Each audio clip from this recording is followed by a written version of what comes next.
I get very vested in my people, and I want them all to find the perfect house for them. And if it takes a Yeah. week or if it takes 4 years, that's time well spent. Because at the end of the day, it's your Right. happiness, it's your client's happiness that Correct. matters the Correct. most. My name is Kevin McIntosh, and this is the Closing Table, where we talk to experts about their experience in real estate all across the country. Let's go.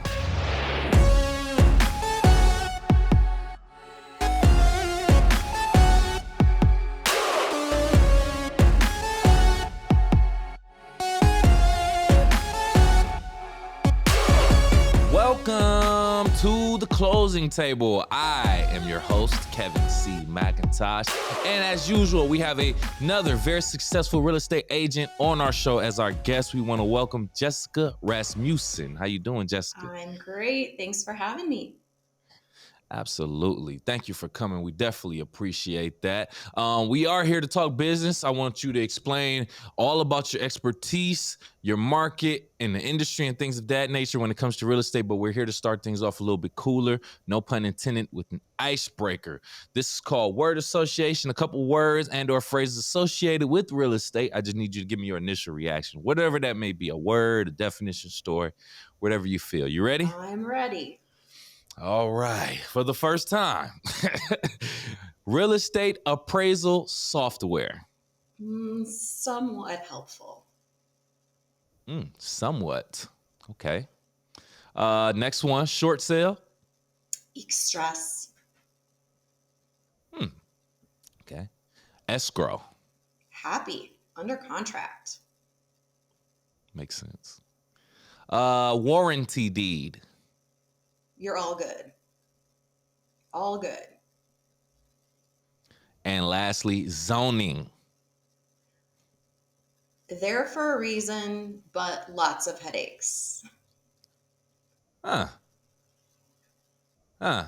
I'm gonna have to ask about that. That's a little interesting. All right, but let's keep it moving for right now. Thank you for playing our game, starting things off a little bit lighter, Jessica. Right now, this is where I like for our guests to really just go outside of their profession. In 60 seconds or less, Jessica, can you tell us who you are outside of real estate? So, outside of real estate, I'm actually really domestic. I enjoy spending as much time as possible with my family.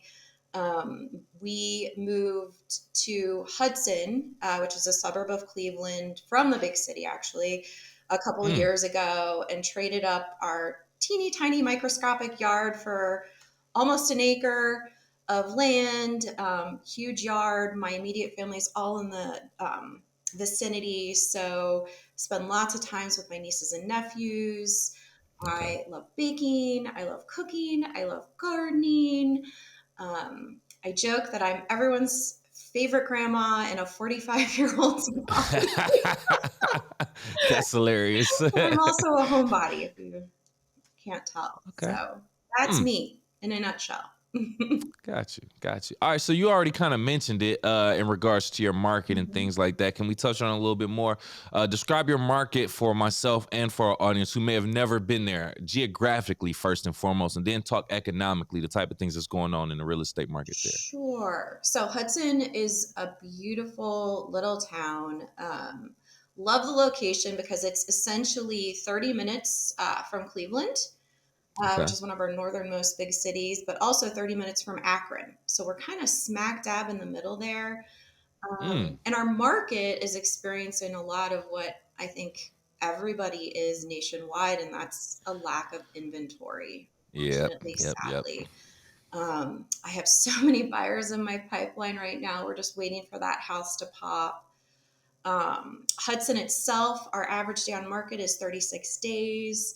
Our average square Mm. foot is around 2,500, and our average sale price is about 475,000. So it's a really healthy market, Wow. but again, a lack of inventory. And I think in particular, the Hudson market is we have a lot of beautiful larger homes with older folks, the boomer generation, who are waiting to find their next home to scale down and find that Mm-hmm. one floor living, first floor primaries, and they're just not out there. So Really, it's really, really. tough. It's tough. 36 days on the market on average. That seems a little bit longer than most other places that I'm hearing, but I know that's an average. So it could be a little bit longer, Well, could be a little bit shorter. that includes the closing time. So, and we do have some, Uh-huh. I will say this, houses sell quickly, but we're also seeing quite a few that come on market that are overpriced, Right, right. which, are really testing buyers' pain levels. I say pain level, meaning how much they're willing to spend. Mm-hmm. And with interest rates being what they are, it's changed buyers, budget. Um, Yeah, they can't afford as much house, right? Because their rate is higher. So correct. those homes that are overpriced tend to sit a bit longer. Yeah, yeah. I just recently saw something from the National Association of Realtors. They posted something in regards to medium income buyers are struggling the most with finding homes. I mean, it's more of the people who are on the higher scale or maybe even on a lower scale who are finding pretty much anything within their range, but those medium buyers, medium middle income buyers. I believe they said somewhere around $75,000 regular annual income on average. They're the ones that's struggling to find that maybe the $200,000 to $300,000 homes. And I mean, just based off the information that you're sharing, Hmm. I can understand why, even in your market. So It is. And I mean, for our market in that price range, it's usually first time home buyers who I love working with. And right, it's hard. I tell them first off, don't try not to get too emotional about it because until that contract is signed, it's never certain. Until the keys are handed over, the competition is really fierce for those right. mid-level homes for sure. You mentioned that you already have a few buyer clients in your Mhm. pipeline that's ready and just been waiting for that right opportunity to pounce on for their home. I mean, how long are clients who are looking to purchase homes? How long have you been working with them on average? Is this like they've been looking since last year and it's still carrying on? It just came on within a couple weeks, months. How long has Mhm. this process been going on with them? I think, it can depend on their situation. I have Right. one couple who actually they currently own their home. They already bought their home and they're up in Cleveland and they're looking to relocate to Hudson. Hmm. So we've been working on the back end getting their house ready to list, but we're not going to list it until we find their home, their Find dream someone. home, right? Yeah. And I've been working with them about 4 or 5 months. Okay. So a lot of it too, I think it depends on. I have the forever home thought. Hmm. People who are looking for their forever home, they're willing to let things go a bit longer because it's got to be the right one. I get it. Yeah, Yeah. I get it. Hmm. And then Okay. I actually have friends, dear friends of mine, who I've been working with for, I'm laughing, 4 years.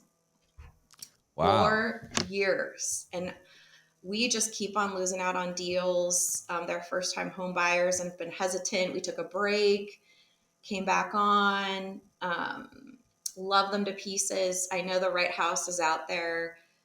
Right. But yeah, it's been a long one. I think they're my longest running clients this time. And you say these are actual friends that you're helping with Dear, yes, okay. dear friends of So mine. I could kind of understand that, right? You have a little bit more, I don't want to say more patience with them, but I mean, you're willing to work with them a little bit longer because I mean, you all naturally and already had a relationship, so I mean, it's going to be there, and they're probably a little bit. I'll say they're a little bit more patient with not just you, but the market, right? Because they're probably like, okay, we understand. Jessica's explaining it to us. It's we're Mhm. not finding the market is a little bit tough and things of that nature. But is that because they're trying to look for their forever home also, or what? Why is that so long? I think they've also gone through basically an entire cycle, which is interesting because when we started looking, it was pre-COVID, right? So, yeah, now that I think about it, yeah. And rates they were okay. Things were stable, and Mm-hmm. then COVID hit and just blew everything up, I actually took a slight hiatus at that time because I had a medically fragile child, and we just didn't know what we were dealing with, right? Right. Right. But COVID, then we saw the low interest rates and the feeding frenzy for homes, people moving away from big cities, people moving to be closer to their families. Correct. And Correct. here we Yeah. are, full circle. But although now rates are even higher, and we still don't have the Relatively speaking. inventory. Yep. So, but Yeah. Well, hold on then. It'll hold come on. around eventually. It Hold on strong. I tell all my clients, and I'm like this with all my clients, and I like to think that all my clients become good friends of mine, at the end of the Friends. Yeah, for day. sure. I get very vested in my people, and I want them all to find the perfect house for them. And if it takes Yeah. a Yeah. week or if it takes 4 years, that's time well spent. Because at the end of the day, it's your Right. happiness, it's your client's happiness that Correct. matters the Correct. most. Yes, absolutely. Yep. It's about accommodating, getting people what they want and what they need. And the same thing about accommodation. I mean, some people are moving with extra family members, aka pets. Pets are considered family members. Their needs can impact certain people's home buying process and their needs. So, can you talk about how you accommodate these specific needs when you're dealing with a client who's also bringing on a pet?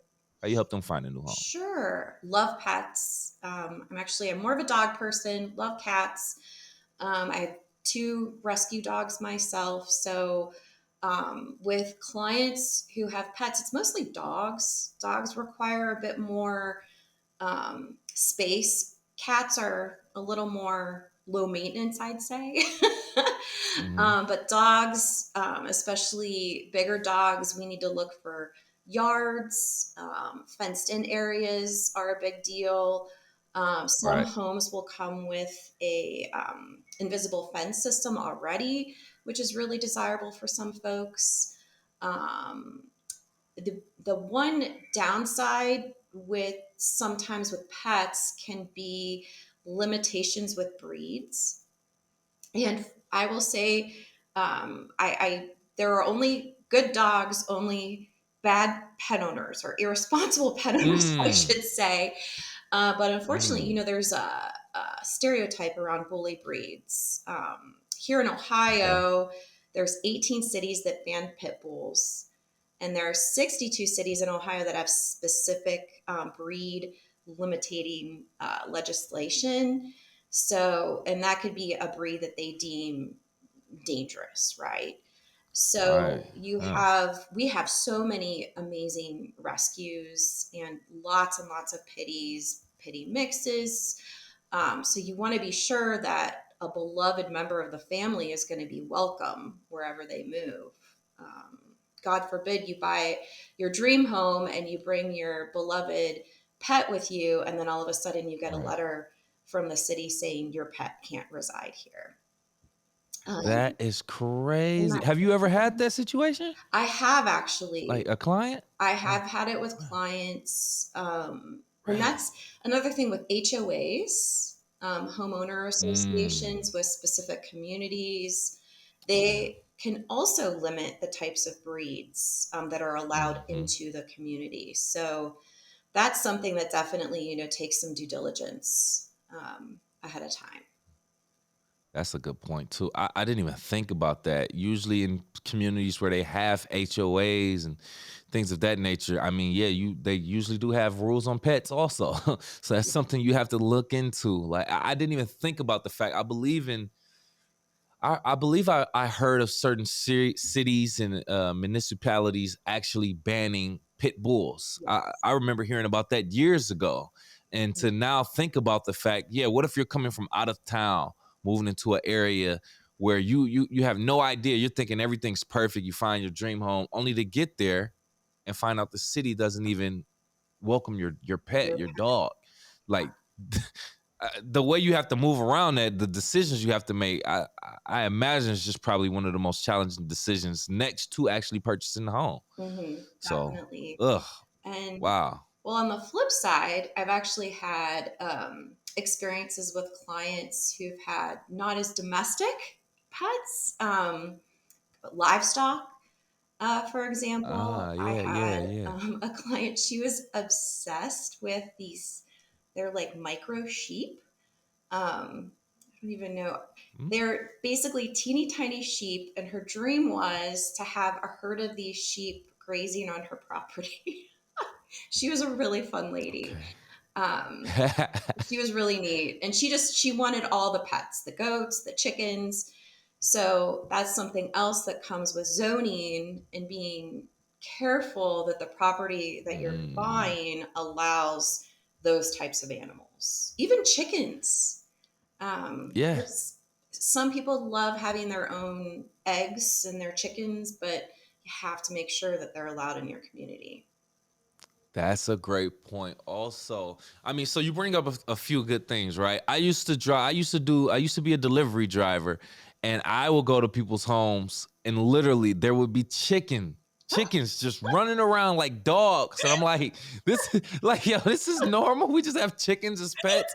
But then, like, there is a real estate aspect of it. Like, you will want to make sure, like, you have the space for it. You have your city approves of these pets and things of that nature. Then you Mhm. also just went into zoning, like we touched on earlier. So specifically, can you touch on what zoning is? And you mentioned possibly it being a bit of a challenge at sometimes. Can you talk about some of the challenges that come along with that?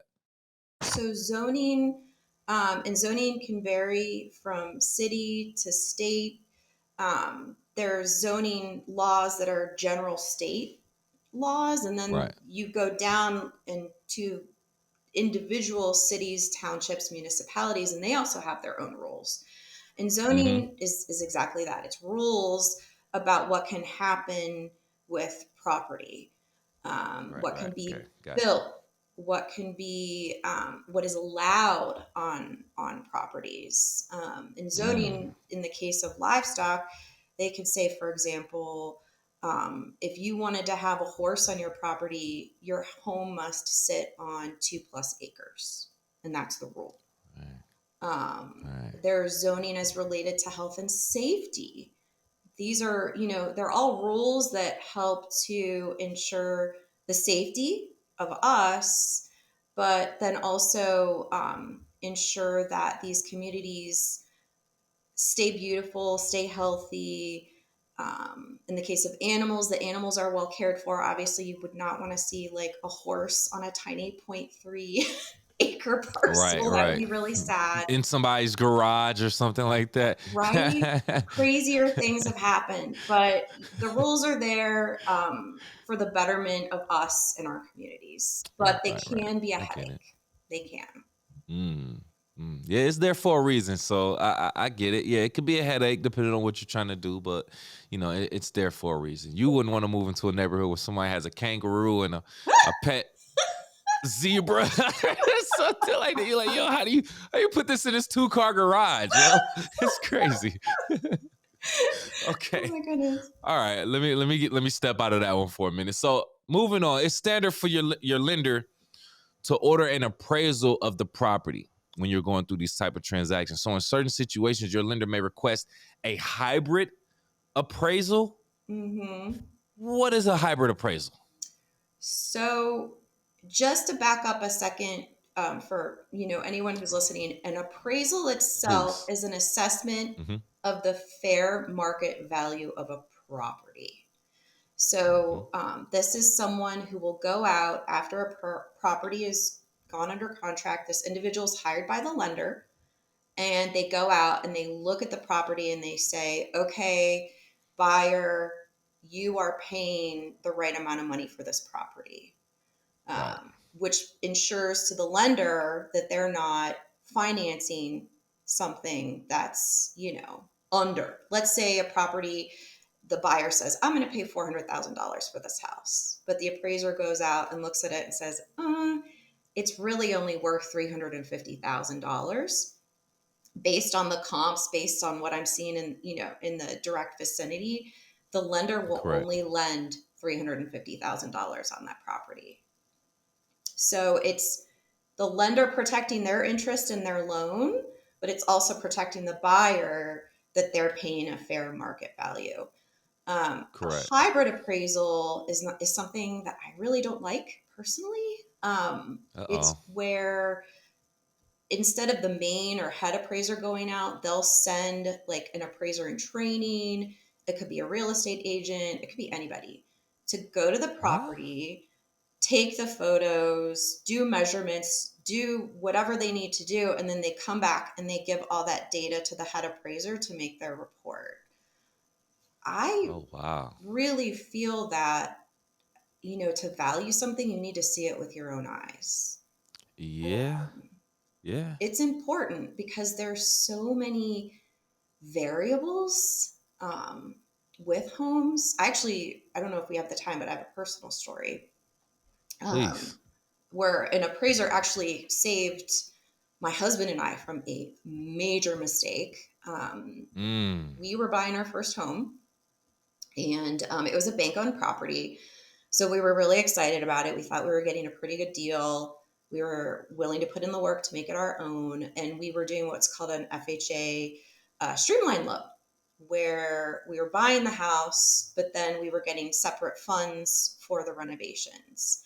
And part of Okay. that is having an inspector come out and look at the property. Now, by the time the FHA inspector had come out, we had already done our general home inspection. We'd done everything. We were super excited, ready to go.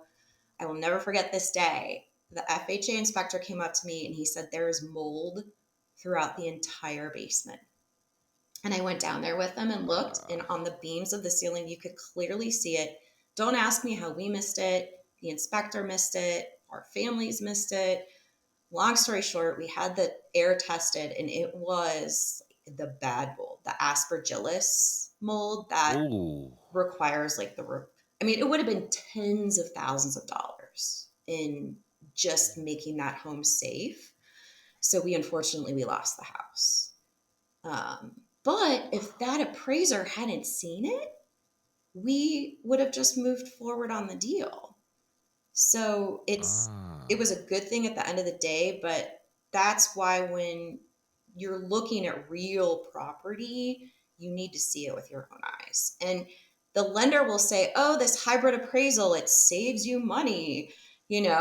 Why would you want to save a couple $100 on one of the biggest purchases of your life? Same goes with home inspections. People who are Mm-hmm. waiving home inspections, which I get it, people are doing that so they can win the house. But that's why these checks and balances are in place because it helps to protect the buyer at the end of the day. So, Wow. Wow. Hold on. I cannot believe that's what I didn't know what a hybrid appraisal was, but I didn't know it was gonna be that. That's like trying to find out if jewelry is real through pictures. Like what are we right? really doing? Like that is crazy that they would even offer that. But then I get it. Some people are in a crunch and they may have done their own inspection and thought, okay, it's okay. But you said your inspector missed it, He but missed the it. appraiser found it. The Oh, appraiser did. Yeah. that's wild. Oh my God. I And would want my money back from the inspector. Like, what are you doing? I know, right? What are you And doing? what are you doing?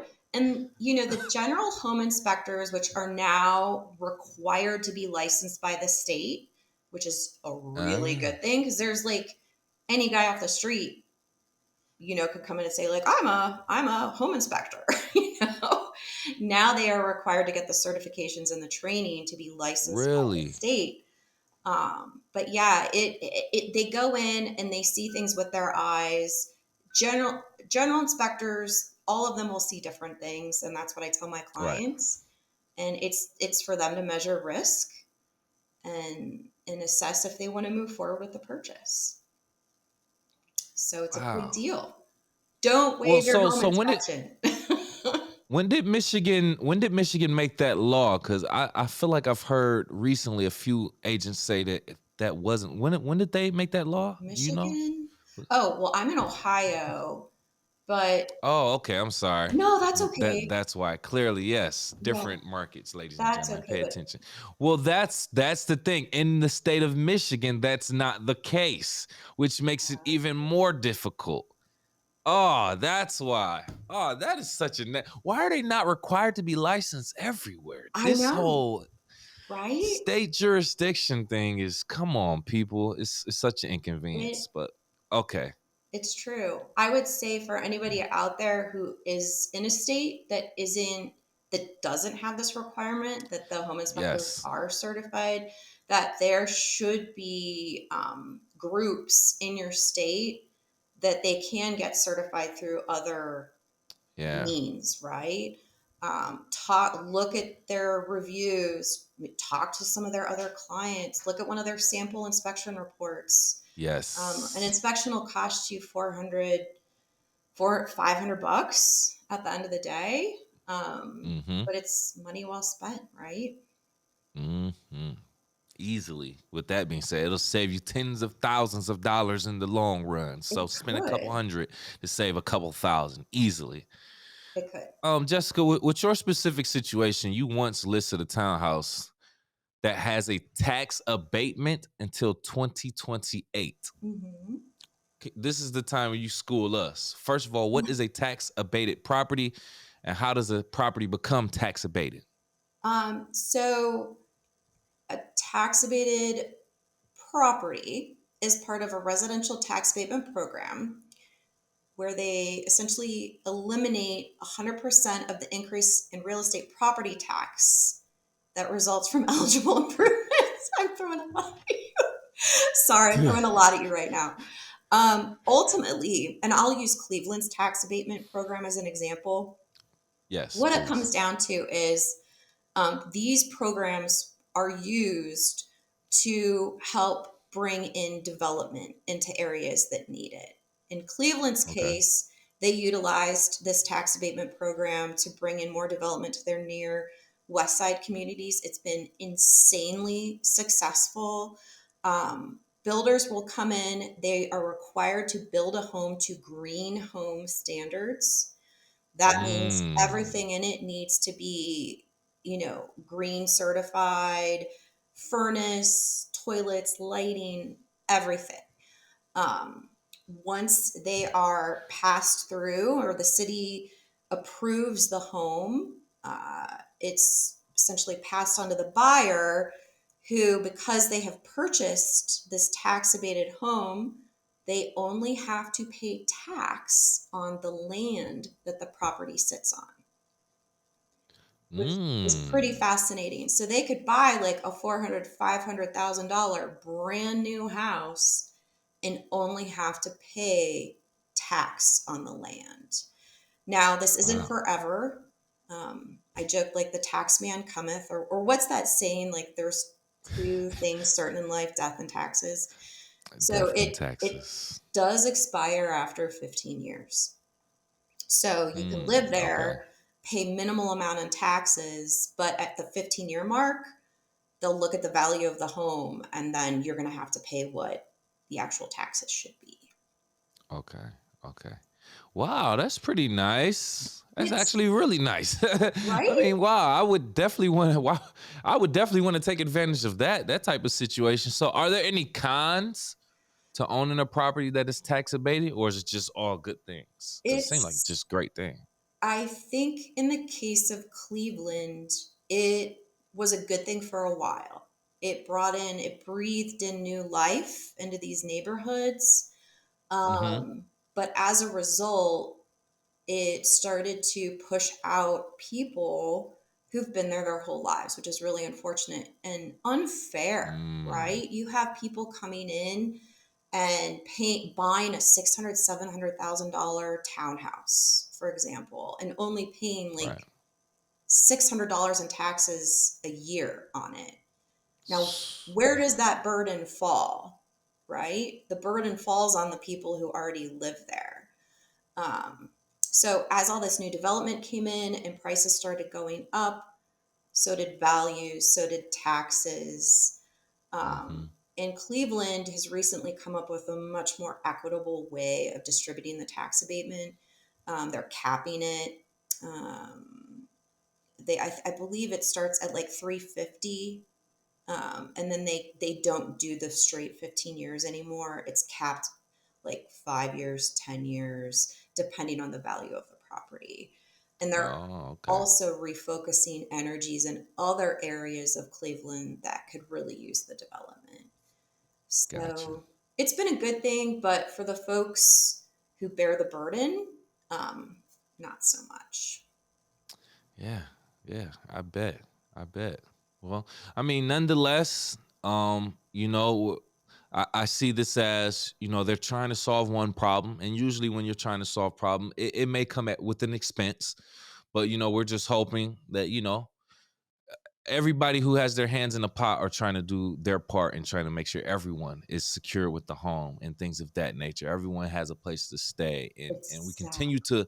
to add more development, so that we take care of the main issue, which is the housing shortage, nonetheless. So I mean, I get it. There's a cost that comes with it, but There is. And I hopefully, think, everyone. I Go mean, ahead, in please. particular, Cleveland has an amazing new mayor who's Okay. already started to make big changes, Justin Bibb. And I know one of his big focuses is on low income housing, which Correct. is huge because we need nice, clean, safe housing, right? Um, it's really important. And Cleveland's unfortunately one of those areas where it's been knocked around a lot in the media. Cleveland, um, and some of our numbers aren't so great when it comes to poverty and um, schooling, etc. And I think there's a lot of improvements to be made, and I think Mayor Bibb's up to the challenge. So good things are coming. Okay. Okay. That's a great segue leading into my next question, because asking you, if you had unlimited time, unlimited resources, Jessica, what type of project would you work on and why? Looking at where I am currently in this super suburban environment, um, and having baby boomers as parents, they're retired Hmm. now. I would love to work on a really cool cluster home community for retirees, but specifically focusing on the baby boomer generation. I think that would be a Mm, really cool project. nice, nice. Or you feel like they currently don't have sufficient enough housing and assistance for that generation right now, especially in your market? Is that not the case? Especially in my Hudson market. Really, Yes. really. Okay. Yes. We need Wow. it badly.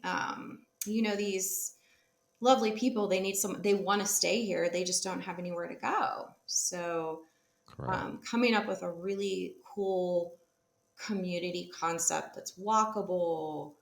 Um, Mm-hmm. when you think of retirement or you think of like older people, it's kind of sad.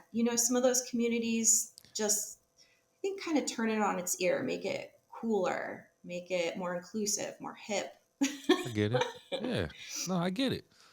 I mean, cause God willing, we'll all be there eventually, right? And we're all gonna want, our own living space, and we don't want to be forgotten. We want to be around people like minded and make sure we're safe. So I don't think that's a conversation we've had enough about here on the closing table. So it's great Mhm. that you pulled that up and brought that up, Jessica. Thank you For so much, sure. and we appreciate you for pulling up a chair here at the closing table, actually getting through the interview. Thank you, thank you. At this point, if you have any last words and or want to tell the people how to reach out to you, please do so now. Sure. My name is Jessica Rasmussen. My cell phone is 216-978-3546. I love talking real estate. I love talking about houses, design. Happy to help anybody out there who needs it. Nice, nice. Thank you so much, Jessica. We definitely appreciate you coming on, sharing your knowledge. And for our YouTube audience, right now, if you've gotten to this point, please do us both a favor and hit the like button, just like that. It looks just like that. Hit that button. Also, make sure you share the content and subscribe to our channel. And if you are listening on Apple, Spotify, or any other podcast platforms, please do the same. Give us a like, a 5-star rating, and subscribe for our latest content, Jessica. I always like to leave our audience with a question before we leave. So here's for you, audience. If you have a dog or a domestic animal, what was the most challenging issue for you looking for a home to accommodate them? Don't tell us now. Leave your comments below.